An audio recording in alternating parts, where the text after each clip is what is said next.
the way that me and my mother like to say it, was that like when Hashem said that you will be spread to all the nations, He meant it.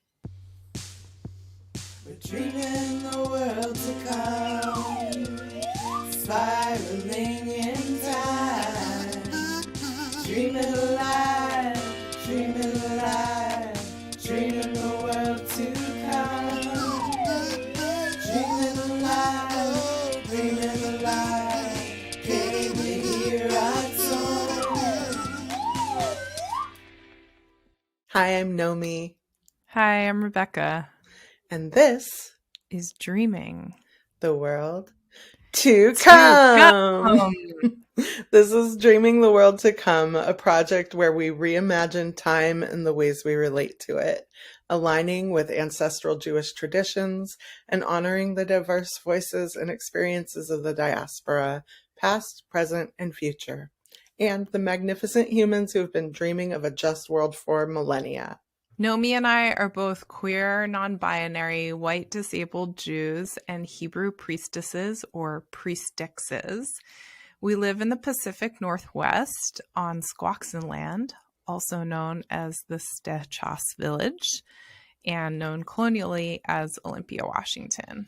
In addition to this podcast, we create a planner that combines Hebrew, Gregorian, and moon calendars. And this year's is called Indwelling Dreams of Olam Haba. This podcast will be coming out at the beginning of each month and will include our takes on that month and an interview with the contributor who wrote about that month in the planner. And you don't need the planner to enjoy the podcast, but you can buy it at www.dreamingtheworldtocome.com. And we also have a Patreon, which supports this podcast, supports paying for ASL interpretation and editing of the podcast and getting it out to the world. And you can join our Patreon and support this work at patreon.com/dreamingtheworldtocome. Nomi, how were your high holidays? They were good. They were deep. And Yom Kippur, I don't fast. And so sometimes it's like the thing that so many people are experiencing together as like, oh, this is what we do on this day. I don't have that experience. So it's always interesting for me. But I read Torah, and I sang. Oh, one of the really cool things actually about the High Holy Days for me this year was that I sang a couple songs at the temple, and it's like the temple I grew up going to. So it's a lot of people I've known since I was a little kid. And I really felt people feeling the vibe and like could see people like moving with me while I sang, or like on one song they were like clapping and harmonizing, and that was really fun. When you sang Slow Down, Child, Slow Down, the whole congregation was enraptured and transported. I felt it. People were all like, I was going like this with my hands, kind of like swaying like a river, and people were swaying with me, and that was really sweet and nourishing. Mm-hmm. Yeah. What about you? Well, I think I wanted to talk about Sukkot because I was on Orcas Island this last weekend with my partner and our dog, and it was so sweet to be near the whales and watch the full moon rise over the Salish Sea. And it was a really sweet way to welcome in Sukkot. And this is the time of year where we make grape juice because I have a big grape arbor. And last year, it didn't produce any grapes because I pruned it way back and retrained it over this arbor my dad and I built. But now this year, after skipping a year, the grapes are more abundant than they've ever been. So we're going to have so much juice. And I invited some people over and to bring glasses and fill it up. And I borrow a juicer from my friend Jean, and it's this cool mechanism where you heat up the grapes and the grape juice comes out warm. So I've been there for that a couple times. And honestly, when you say there's more grapes than ever, I'm like, how is that possible? Because I remember being there with you and it took like all day and there was like infinite grapes. Like it was not ending. Yeah, I think it's going to take 2 days this year. Wow. And I don't know if we'll get all the grapes juiced, but it's such a wonderful way to celebrate Sukkot. And we didn't, we were away, so we didn't make a sukkah this year, but we hung up these white cloths over the part of the grape arbor, so it feels like the sukkah in there. And I've been sitting in there and eating and spending some time with friends. Yeah, we should say it's probably clear to listeners now, but we're recording this during Sukkot as we move towards the end of Tishrei and Cheshvan. So I'm curious, Rebecca, what are your associations with Cheshvan? I love Cheshvan. I love the break after all the socializing and ritualizing of the high holidays and Sukkot. I love the quiet and the darkening days and the leaves changing color and the feeling of the ancestors feeling closer nearby. I often will dream about my ancestors at this time of year, or just have like synchronicitous moments of hearing a song or finding a lost item or something that reminds me of my beloved dead. And the letter associated with Cheshvan, according to the Sefer Yetzirah, is Nun, which is also the first word of the Hebrew word nes, miracle. So there's something about miracles and connection with the dead too of this time of year.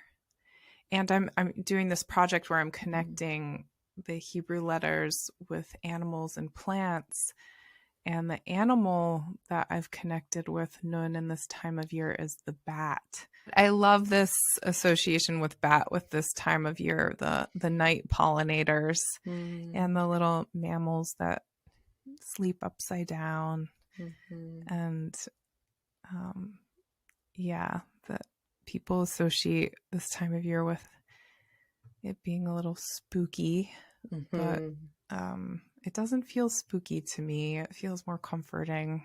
I know, I'm always like, oh, I love the time when all the spiders are out. Like there's so many spider webs and the moon is all big and there's pumpkins. Like it's supposed to be scary, but it's very comforting. Yeah, we also associate Nun, and therefore the month of Cheshvan, with the tarot card Death too, which also gets a bad rap as well. But so much of the death that's happening this time of year, the leaves falling, the green life going back to the earth, it's really so much about rebirth and rest. Our guest who we interviewed is Yishaq Ofori Solomon. He also goes by Isaac or Yitzhak. You might see it spelled different ways in different places. We talked to him for an hour and 15 minutes. He gave us a masterclass. So much information that I'm so excited to share with people. We're going to share about a half hour of that interview in our podcast. And if you want to hear/watch the full interview, I highly recommend it. You can access it through our Patreon, or if you're a Jewish person of color and you want to hear the full interview, just send us an email at elementalactivation@gmail.com and we'll send you a link so you can hear the full interview. Something we're trying to do with this project is decentralize Ashkenazi culture, although we both have this as part of our lineage. And part of what we really care about, and we've spent a lot of our adult lives doing, is seeking out knowledge in other ways of expressing our Judaism, including through the queer community and including, a lot of what is called Ashkenazi normativity is actually really things associated with Israel and Zionism, and that we've both sought out practices from Ashkenazi culture that have also been invisibilized through this normalizing of a dominant Zionist culture, which people call Ashkenazi normativity. Yeah, I mean, I keep saying this in our conversations, but I feel like in some ways, what he shares is paradigm shifting for me in terms of even just what does it mean to be called a Jew? And is that even the right term for who we are?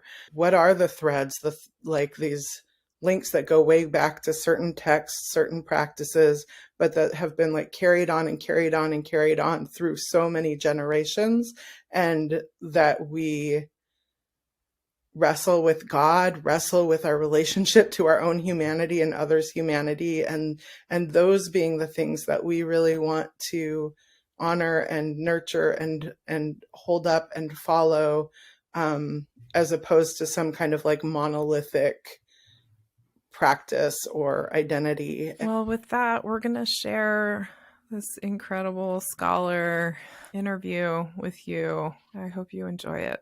Dreaming alive, dreaming the world to come. Hello, welcome, Yishaq. We're so excited to be talking to you today. We are going to be interviewing Yishaq Ofori Solomon, who is an educator, student, writer, and journalist who's a Black African, Beta Yisraelim and Musta'arabi queer Jew. They spend much of their time building communities based on solidarity. And in our planner, he shares much that is dear to him as a child of intersecting and rich Black, African, and Jewish diaspora experiences. And we'll have some links in the show notes so that you can learn more about Yishaq's work. Welcome. Thank you. Well, Yishaq, we love your contribution to this year's planner. I was so inspired to make art about your writing. It's one of my favorite illustrations for the month too. So thank you so much for that. We've also been so inspired by your writing out in the world and your commentary and introspection about intersections of Judaism and racism, and calling in the community towards learning more about Ashkenazi normativity and educating ourselves more about the Ethiopian Jewish community. And so we're very grateful for your work in the world and really excited to talk to you today. Would you like to share something from your contribution or share some thoughts about why you chose to write about what you did? SIGD has always been an extremely significant day for me, and even outside of that, so much of the time people feel like Cheshvan has absolutely no holidays, and I feel like it's important to just at least sprinkle a holiday in there. So it's a mixture of it being a very significant day for me, but as well as in relation to things like the tarot, I do feel a connection to the card that presents itself in relation to change and growth. For that time period. So as well as just the fact that I love the fall and winter and October to November, at least growing up, absolutely amazing time to be sandwiched in, because like it's right as it's getting cold and all of the leaves are falling off the trees and you have the spooky stuff and you know you can just hide indoors. It's a nice time. Yeah, and the veil is so thin with the changing seasons and the welcoming of night that it seems like SIGD as a holiday seems well placed there, as well as any celebration of the Torah is really celebration of our ancestors and those who have come before.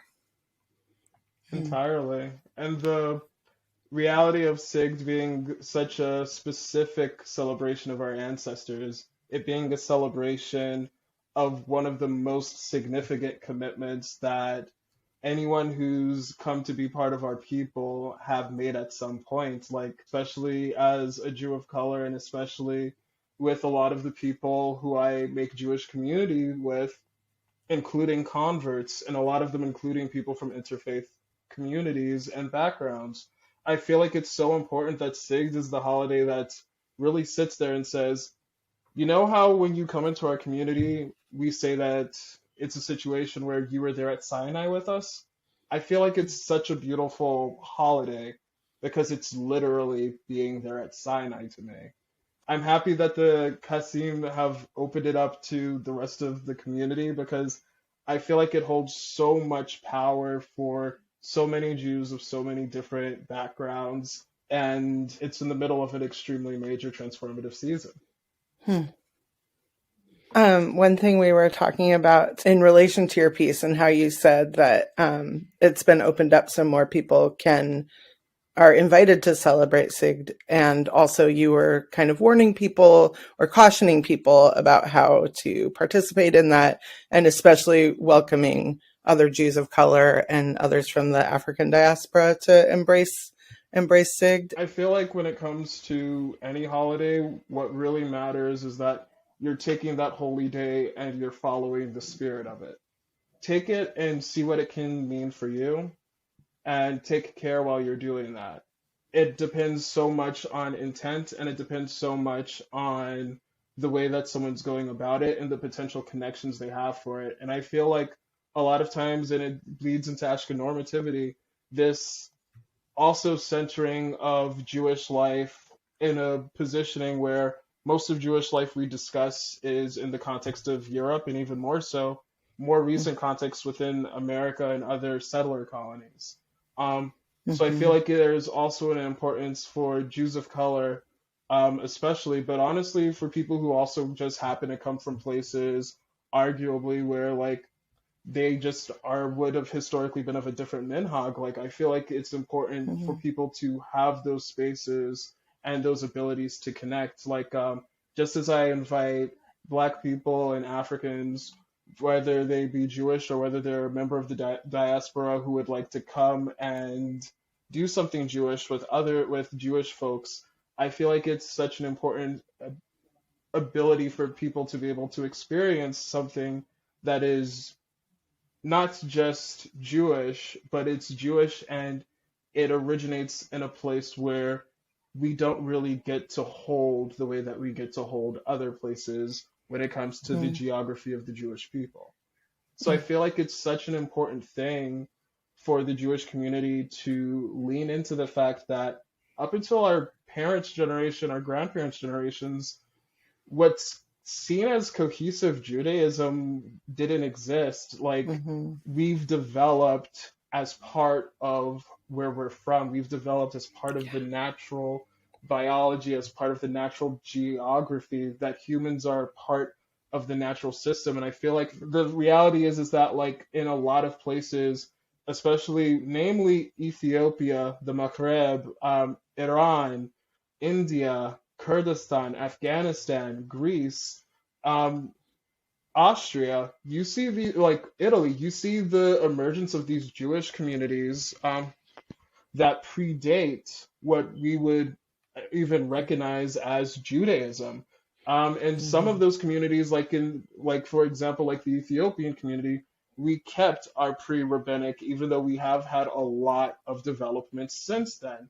That's another thing. No one's static. The religion that is practiced today is entirely different than the way it was practiced a century ago. It's frankly different than the way it was practiced 50 years ago. These are communities that, like, by all means, you cannot make it seem as if, like, they did not also influence the non-Jewish communities in those regions. Your ancestors were here, and you were just as part of this place being what it is as they were. And I feel like there's such an importance to claiming it. And one interesting thing that I got to learn recently was like whenever a town used to be, like whenever a community would almost be wiped out, the celebration of that survival would be called a Purim. So I got to know this person who... Beautiful. Right? Like, and you have like Purims of Prague, Purim of Tehran, like all over the world, just as a celebration Wow. of life. Like the fact that like, yeah, it's a situated holiday, but like acknowledging that like just like in our recitation of it, like there's this reality of like every generation there will be a Hmm. situation and you will either rise to the occasion or you'll rise to the occasion because Wow, I love that. it's I beautiful. love that that I never heard that before. And it's so beautiful the way people's always are relating back to these ancient stories to celebrate other stories of resistance and survival, and that they get celebrated in this really amazing holiday where you're not supposed to like know the difference between right and wrong, and you are dancing and performing. And that's so beautiful to think about, like Purim spiels being the stories of many stories of resistance, not just the original Purim story. It adds so much more depth to tradition, honestly. Even under duress, we evolve. And it shows that that evolution invariably doesn't just affect our communities, but it ends up affecting the communities around us, and it helps better paint a picture of what this world is and who we are.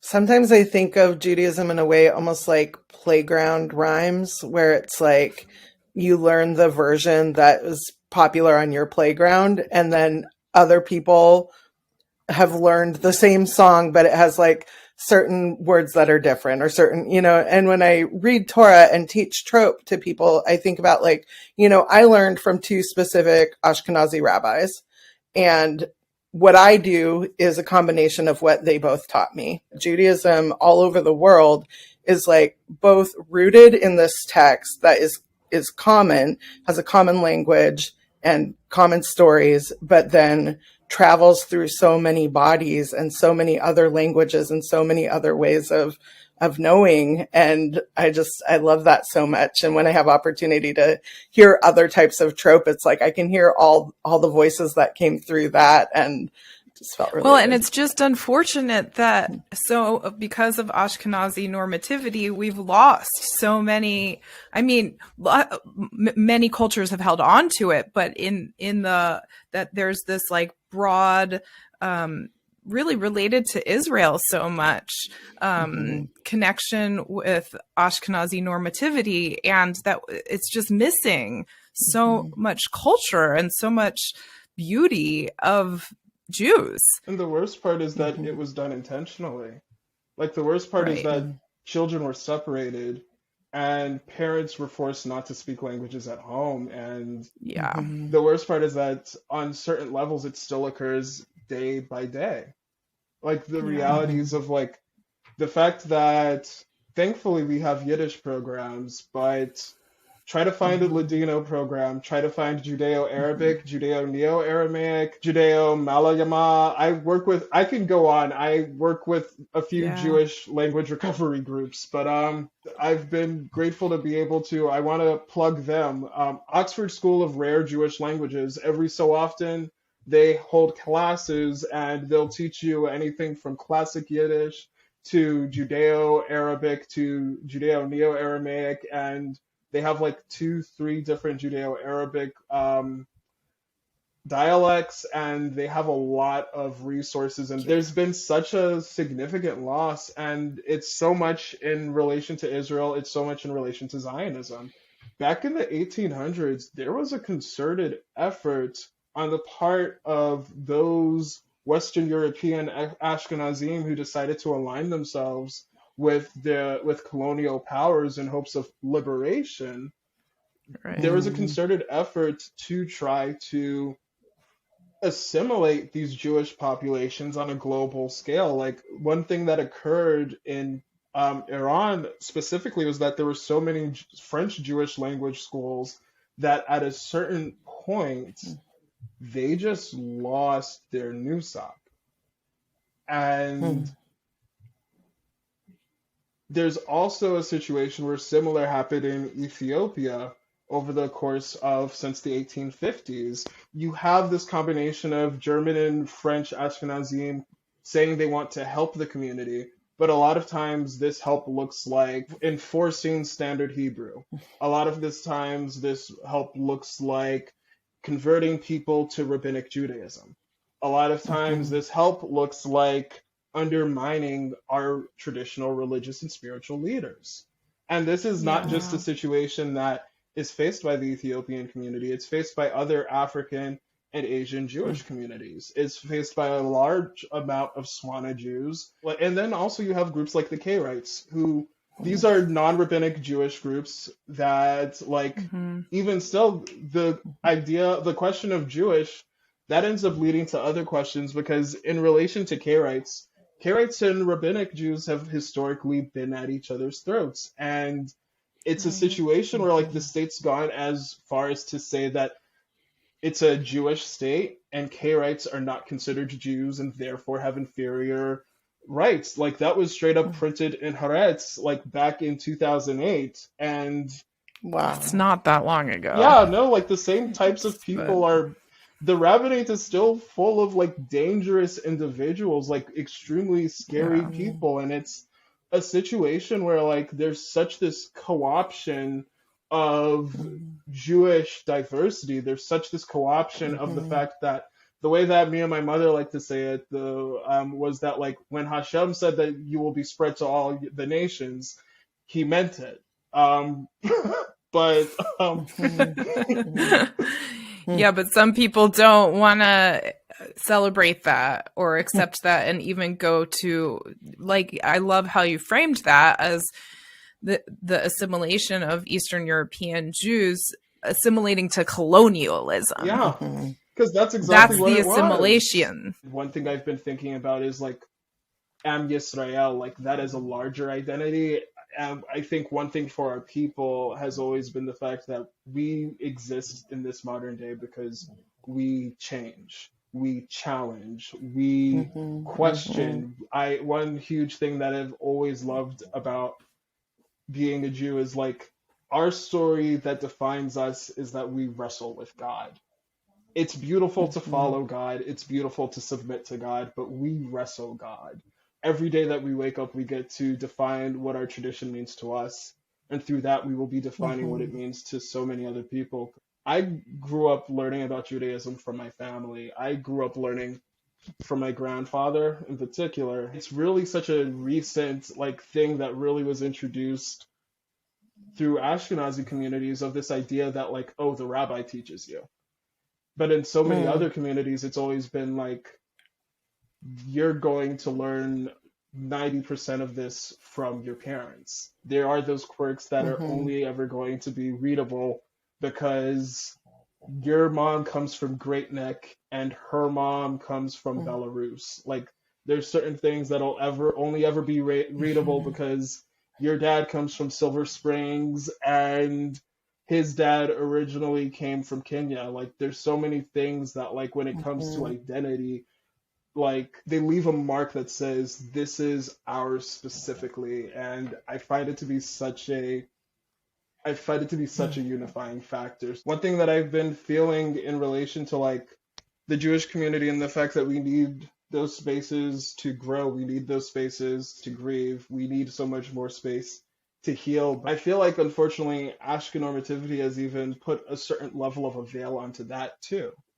There is such a weaponization of the pain of African and Asian Jews. Very often when our pain is brought up in the context of politics. It's brought up in the context of specifically using us as a buffer class against indigenous Palestinians. We're not fully being allowed the ability to engage with those pains. Even the Jewish pains that we actually do talk about, we mention the Inquisition and we treat it like a footnote when it's like, it's changed the face of the Jewish community on a planetary level in a way that will never occur again. Like, there's potentially 60 million people in Latin America right now with Sephardi Jewish lineage. because of just how widespread B'nai Anusim, Conversos, and just like small Sephardi communities, all three of these very distinct and diverse traditions that were directly affected, some of which were birthed out of the violence of the Inquisition. Very often, Jewish trauma is used as a shield in our communities at times. We use it to get out of confronting things about ourselves and about the rest of our community that we really need to call out directly. There's also the very big elephant in the room of it being used to silence the violence committed against Palestinians. There's this huge elephant in the room, and people try to treat the modern colony as if it was the way of being able to make up for the Holocaust. And for one, it wasn't. It was planned to be an explicitly, it's an explicit settler colony, just as explicit as America, just as explicit as New Zealand, Australia, South Africa. Even today, we are living in this reality where people use Jewish trauma to silence the reality of Palestinian deaths.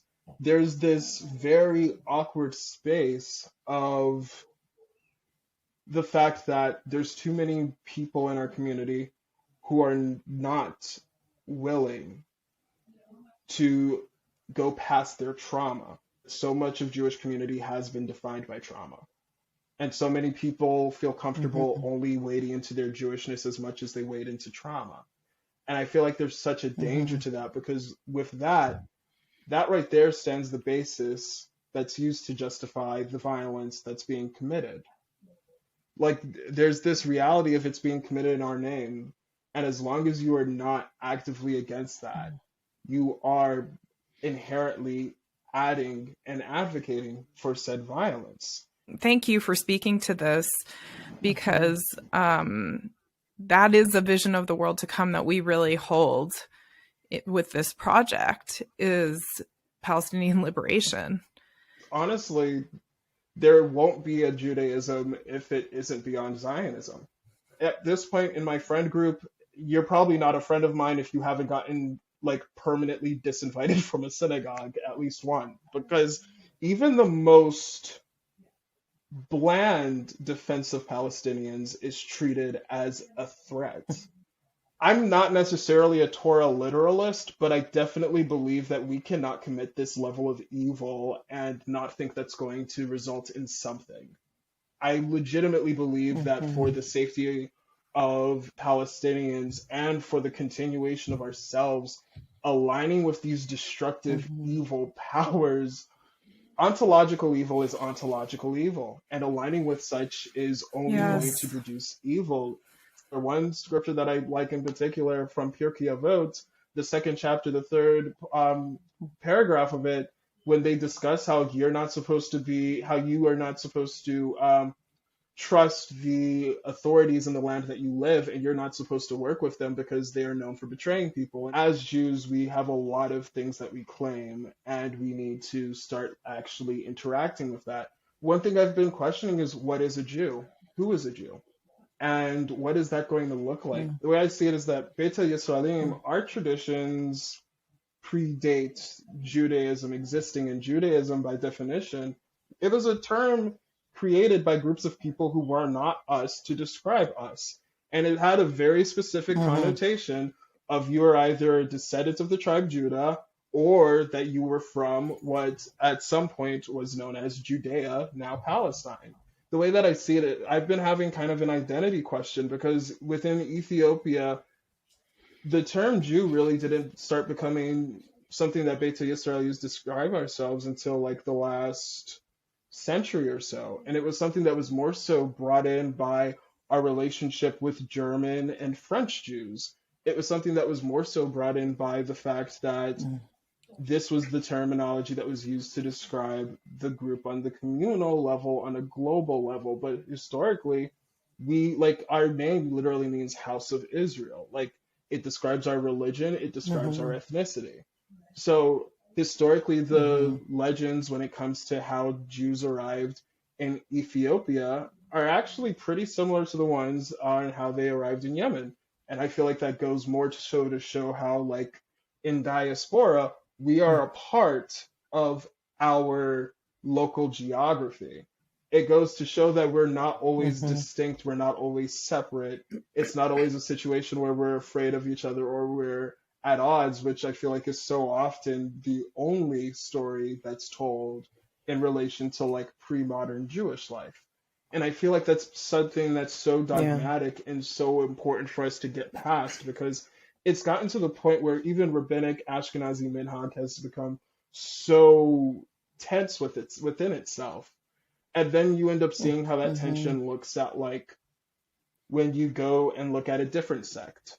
And then you see that tension when it's a situation of, you see it and you look at it from the perspective of, well, what about these groups that historically have not identified as Jewish? And what does it look like when we look at the identity of Am Yisrael as a larger scope of being descendants of Yisrael, as a larger scope that goes beyond differentiations that came from warfare and political dissent?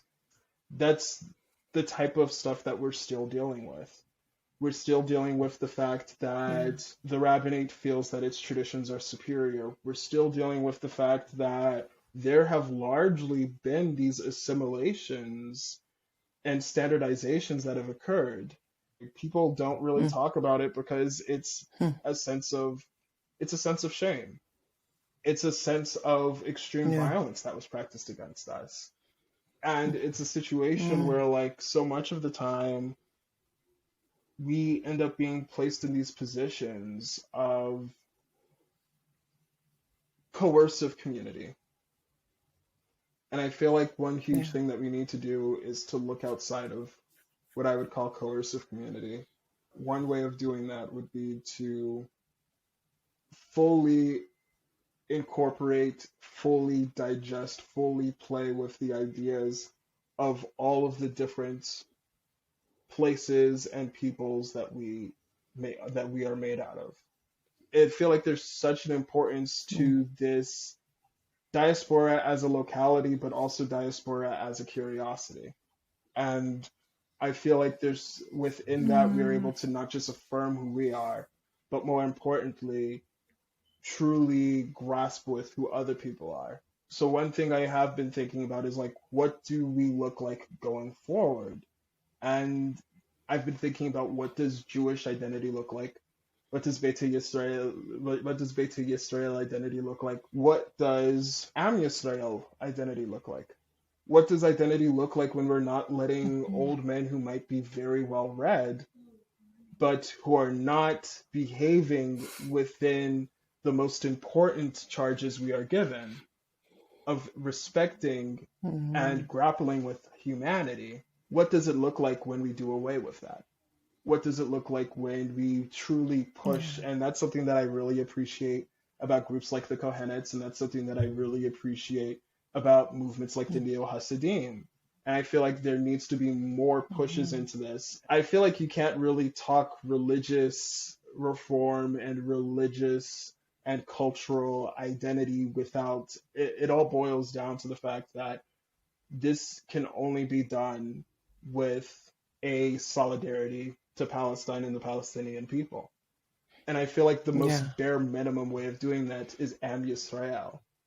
I feel like that's the most bare minimum. I feel like an end to coercive tactics. I feel like a restoration of community. And I also feel like, hey, just like I'm someone of mixed African descent, and I try to connect with all of my identities, there is this reality that there's no going back. Like, I feel like there's such an importance to holding the complications of these, like, conflicting identities, of these Jewish identities, of these Israelite identities, of whatever we want to call these identities, to hold the fact of where we came, but also to be able to create where we are. I am learning so much from you, and I'm wondering how can our listeners learn more from you? I want to open my door to anyone, but I want to especially open my door to Jews of color, converts, and people from interfaith backgrounds, as well as non-Ashkenazim. I do Jewish education because I wish that I had someone like me in Jewish education. So I definitely always want to open that door and just make it so that if you're looking for assistance with finding a community, let me know. You can contact me through Instagram or Twitter. Fair warning, if you see me on Twitter, I'm probably yelling about politics or something. Thank you so much for sharing all your knowledge. I am excited for more sharing out in the world and the revolution to Judaism that you are such a huge part of, that may it manifest in our lifetimes, and all your visions for the world to come true. Thank you. Dreaming alive, dreaming the world to come. This is our meditation for the month. We see Cheshvan with cedar, eretz in Hebrew. Take a few breaths in. If you have some cedar, you can burn a little bit of her sweet smoke. And breathe into this ancient ancestral plant that the first and second temples were built from. This plant that's mentioned 70 times in the Torah. One of our continuous friends and support. Cedar is planted when a child is born. There's a tradition that as the tree grows, the child will grow. And at that child's wedding, the boughs from that cedar tree will be used for their chuppah. So cedar is a tree that sees you through your life, celebrating with you, rooting you into the story of your lifetime and the story of our ancestors' lifetimes. So feel your body like the trunk of a cedar. Feel the stability. Feel the branches and fronds, the home of many birds and animals. And feel the strength of your own body, like a tree, like a pole, from the earth to the sky, breathing in the blessings of the stars, paying reverence to the soil and mycelium, and feel the strength of your ancestors, known or unknown, chosen or blood, at your back.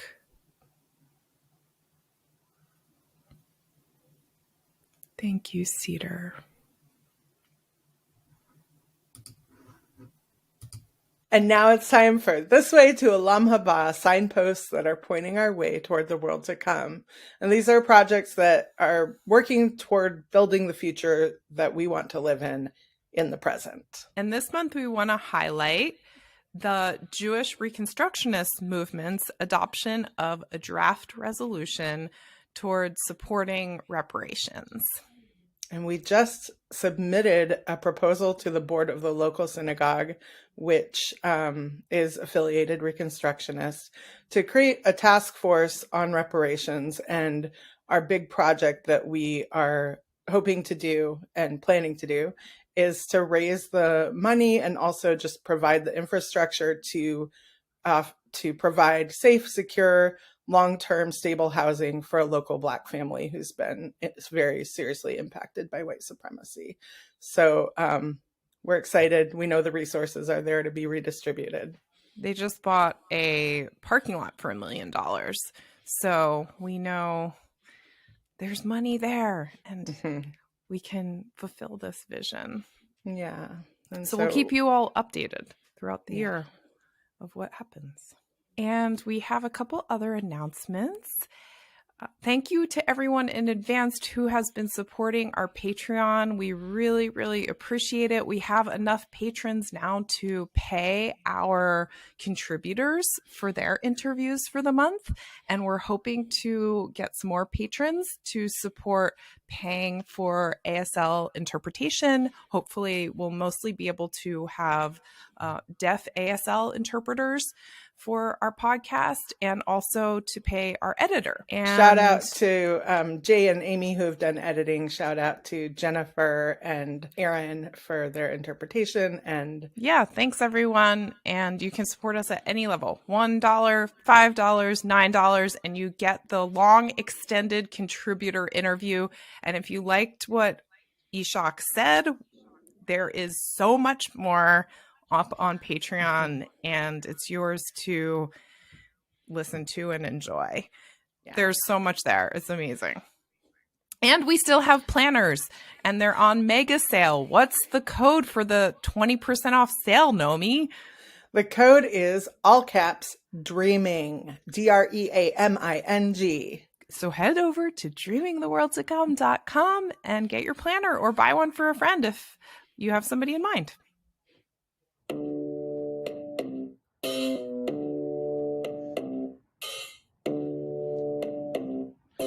Where's one's the roots I come from, giving thanks for your presence with me. Where one's the roots I come from, bring your gifts to this reality. Oh, let your medicine flow through these veins, your blood, my blood.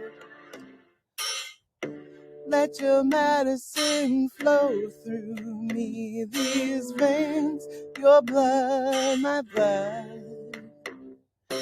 Loving ones, the roots I come from, expand your love through me, oh bright ones, the roots I come from. Shine, shine your light through me, oh let your medicine flow through these veins, your blood, my blood. Let your medicine flow through me, these veins, your blood, my blood. Let your medicine flow through these veins, your blood, my blood. Let your medicine flow through me, these veins, your blood, my blood. Let your medicine flow through me, these veins, your blood, my blood.